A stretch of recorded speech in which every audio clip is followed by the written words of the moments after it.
The Cleveland Browns, a franchise defined more by heartbreak than triumph, have always been haunted by the ghosts of missed opportunities and quarterback collapses. For decades, their identity has been written in the ink of false dawns and wasted potential. But now, in a twist that feels less like football and more like a primetime soap opera, they stand at a crossroads unlike any in their tortured history. At the center of it all is Shadur Sanders, the rookie phenom whose arm talent, charisma, and sheer marketability have electrified the NFL in ways Cleveland hasn't experienced since Jim Brown.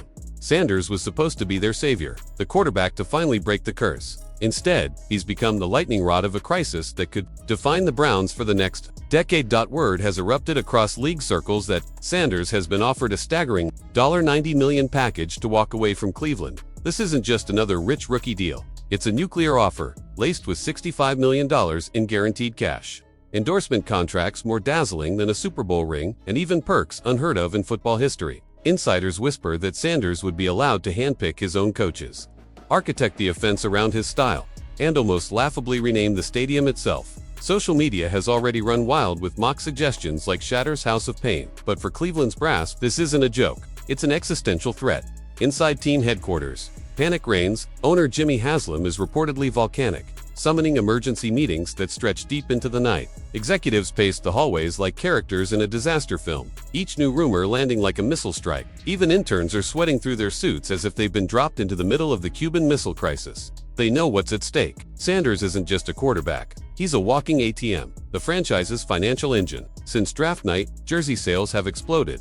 Ticket renewals spiked, and Cleveland, long ignored by national networks, has suddenly become must-watch television. To lose Sanders now wouldn't simply weaken the roster. It would gut the financial momentum of an entire franchise and strangle the fragile optimism of a battered fan base. The crisis has revealed a glaring crack in the Browns' foundation. Head coach Kevin Stefanski, while Sanders shredded defenses in preseason with a near 70% completion rate and highlight reel precision, Stefanski clung to veteran Dillon Gabriel like a lifeline. His stubborn refusal to hand the reins to Sanders has baffled analysts and infuriated fans. To the locker room, it looks less like strategy and more like ego. That tension boiled over during the Ravens game, a national television showcase that ended in humiliation. Cleveland's offense collapsed while Sanders, helmet on, fully warmed up, ran lonely sideline drills. Ravens defenders were caught on hot mics laughing mid-play. Even Browns legends roasted the coaching staff online. After the final whistle, Sanders stormed into Stefanski's office, demanding answers. What began as a heated conversation reportedly escalated into an explosive confrontation. When Sanders walked out without another word,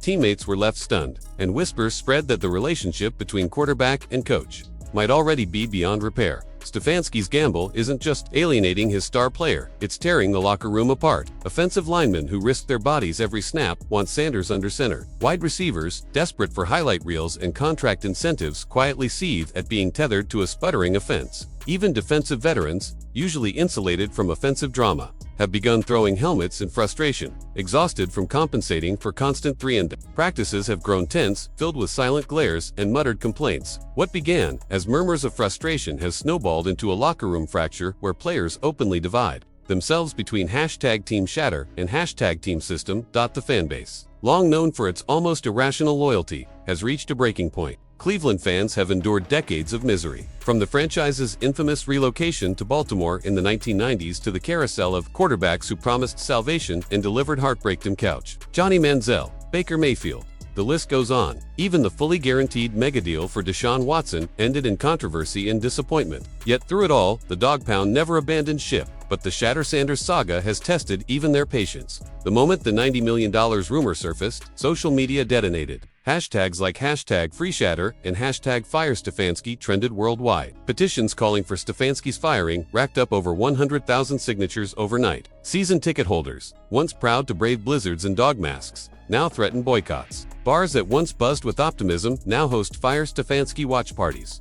The economic ripple effects are already visible. Merchandisers who rode Sanders' arrival to record jersey sales now report sudden hesitation, as buyers fear their hero won't be in Cleveland much longer. Downtown businesses, dependent on game day crowds, openly worry that losing the quarterback who turned the Browns into primetime attractions could cost them millions in lost revenue. Local sports radio callers alternate between rage and despair, painting the city as being in full-blown crisis mode. For Cleveland fans, this is about more than football. It's about respect. Sanders represents the possibility of redemption, of finally shaking free from decades of ridicule. To see that jeopardized by what they view as a stubborn coach and a clueless front office feels like betrayal. Meanwhile, rival franchises circle like sharks in bloodied water. Jerry Jones in Dallas is reportedly giddy at the thought of Sanders in a Cowboys jersey, the heir to America's team who could light up a TNT stadium and print money with every snap. The Miami Dolphins, armed with sunshine, nightlife, and a playoff-ready roster, envision Sanders as the missing piece to challenge Mahomes and Allen in the AFC. The Las Vegas Raiders, forever chasing spectacle, dream of Sanders as their neon-lit headliner, turning Allegiant Stadium into Hollywood's new premier venue every Sunday. Even the New York Jets, desperate for relevance, whisper about making a play to finally give their fanbase a legitimate star. League executives admit what Browns fans already know. Sanders isn't just a quarterback. He's a market-moving asset, a billion-dollar business wrapped in pads and cleats. Through all of this, Sanders himself has gone silent. Normally active on social media, sharing workouts and behind-the-scenes glimpses, he's gone dark. No tweets, no Instagram stories, no casual appearances. That silence has become its own form of power. In an era where players broadcast their every move, Sanders' withdrawal feels deliberate. A message to Cleveland's front office: I'm in control. Sources say he's quietly consulting veteran stars and Super Bowl champions. And the advice has been blunt: don't waste your prime in dysfunction. Quarterbacks have short windows to cement legacies, and loyalty to a mismanaged franchise often ends in regret. Sanders has absorbed those warnings, weighing every angle while the world speculates. His silence has shifted all the pressure onto the Browns. Each day he stays quiet, the leverage tilts further in his favor, and the bidding war grows louder. Now the Browns face an ultimatum that could shatter the franchise. Reports from insiders confirm what fans scream in the streets: either Kevin Stefanski goes or Shadur Sanders does. There is no middle ground left. For Haslam, the choice seems obvious. Sanders is the most valuable young star in football, a player who has already revitalized the Browns' finances and reputation. Losing him could cost the team and the city tens of millions annually. Yet politics and pride cloud the equation. Firing a coach mid-season reeks of chaos. And some front office allies fear giving in to player demands would set a dangerous precedent. But that argument weakens by the hour, as assistants polish resumes, free agents whisper they won't sign, and even draft prospects privately hope they avoid being sent to Cleveland. Across the NFL, players and agents are watching closely. If Sanders forces Haslam to side with him over a coach, it could permanently shift the league's power dynamic, proving that a star quarterback can dictate organizational direction. If Haslam refuses, he risks cementing his legacy as the owner who fumbled away a generational talent. The Sanders saga has become more than a contract dispute. It's a referendum on whether Cleveland has learned anything from its cursed history. For decades, the Browns have promised fans that each year would be different, only to collapse into chaos. Sanders was supposed to be the break in that cycle, the quarterback who finally lifted the ghosts. But if the organization, once again, lets ego and dysfunction drive away its brightest star, it will confirm what rival executives already whisper: Cleveland isn't a franchise where careers are made, it's where they go to die.